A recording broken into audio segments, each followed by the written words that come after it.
everyone, and welcome back to Rank and File Sports with Jonah and Connor. Today, we're going to be continuing our scheduled previews with the South Carolina Gamecocks. We'll be previewing every single Power 4 team as well as a few Group of 5 teams, so please make sure to like and subscribe so you don't miss out on your favorite team's video, as well as our official team by team predictions over the summer. Taking a look at the schedule for South Carolina, it's going to be pretty difficult this year.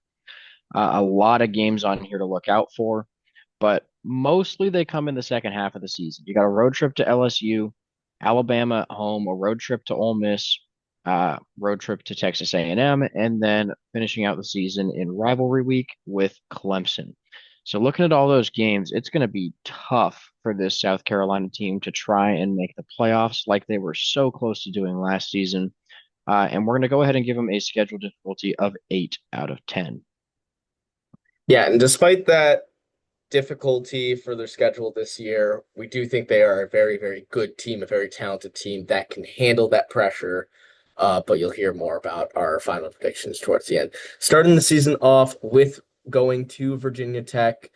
Starting the year off on the road is not the best thing. You don't really want to do that, especially against a team like Virginia Tech, which has shown that they can be a team to watch out for. But with where we think South Carolina is, we do think that they should be able to take care of business and start the season off with a win against Virginia Tech, giving them about an 85% chance in that game. Then South Carolina State, I'm not going to really go into it. 100% chance for the Gamecocks to get a win here. Then home against Vandy.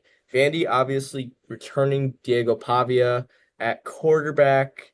Very, very good season for Vandy last year, but we do think that South Carolina has built a roster that is going to be very explosive and very competitive in the SEC. So we are having them get their first win in the SEC against Vandy, about a 70% chance there.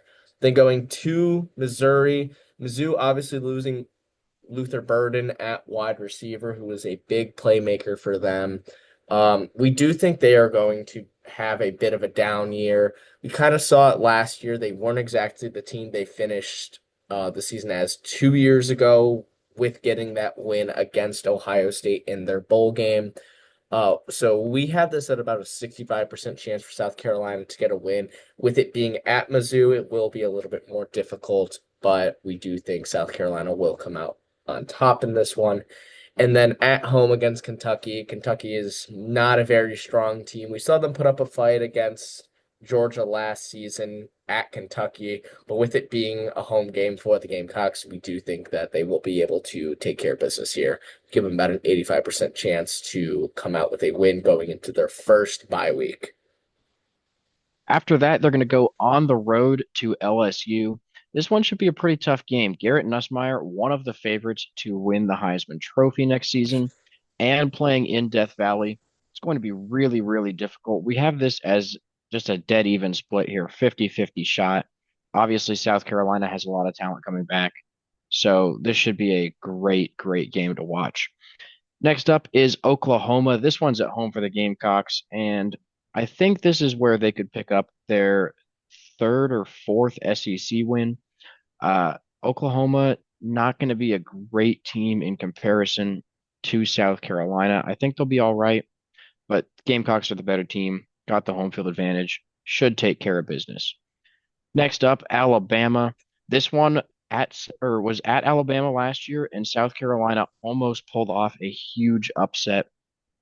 They get the Tide at home this season, and this one I think will be really close. We have it as another dead even split, 50-50 shot on who gets the win there. And then finally, before the second bye week, you go on the road to play Ole Miss. Losing Jackson Dart, going to be tough. A lot of players are going to be gone from this Ole Miss team.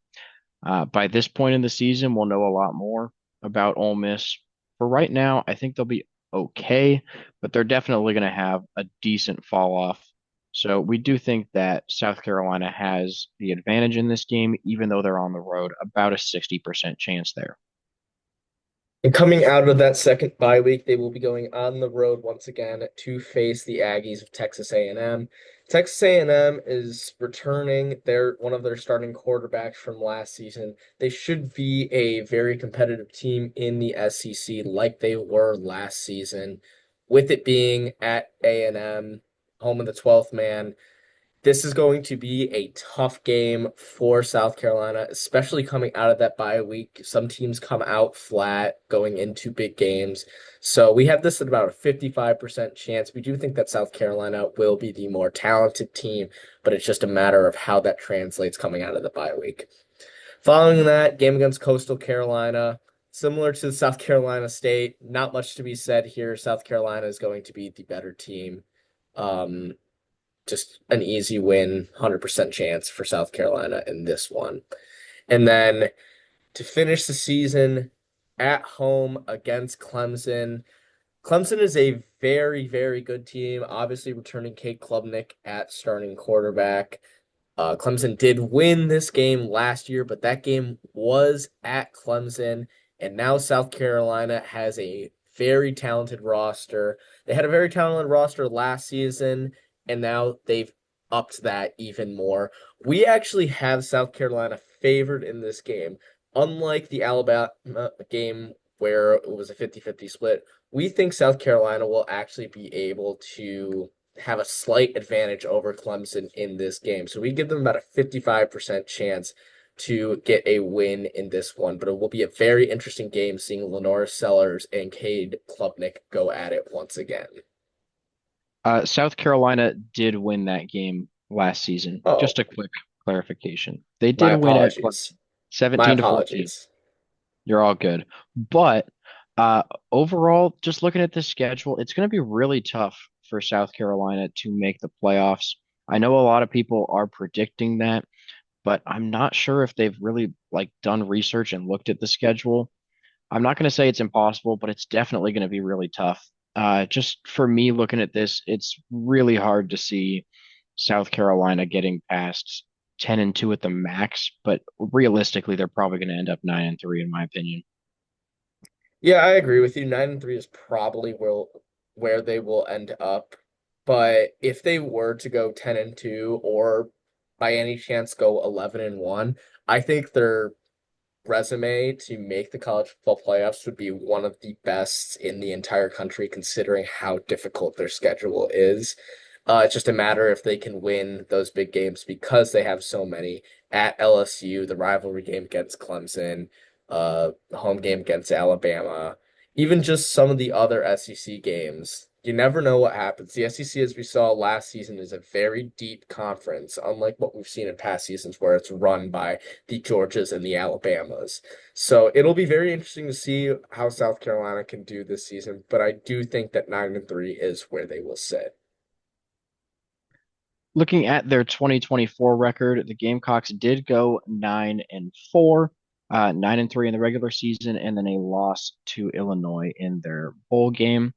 Now, adding up all of the percentages from the last screen, we have a projected win total for South Carolina of 8.55 wins and 3.45 losses. And like we said just a minute ago, we are going to go with 9-3 as our official prediction. I can see South Carolina maybe getting to 10-2. That's going to be pretty difficult, but if they do get there, like Connor was saying, they're going to have a really, really solid resume and they could probably beat out pretty much any other 10-win team that they're in a debate with to make the college football playoff. So, thank you guys so much for watching. Please make sure to like and subscribe, and we'll see you in our next video.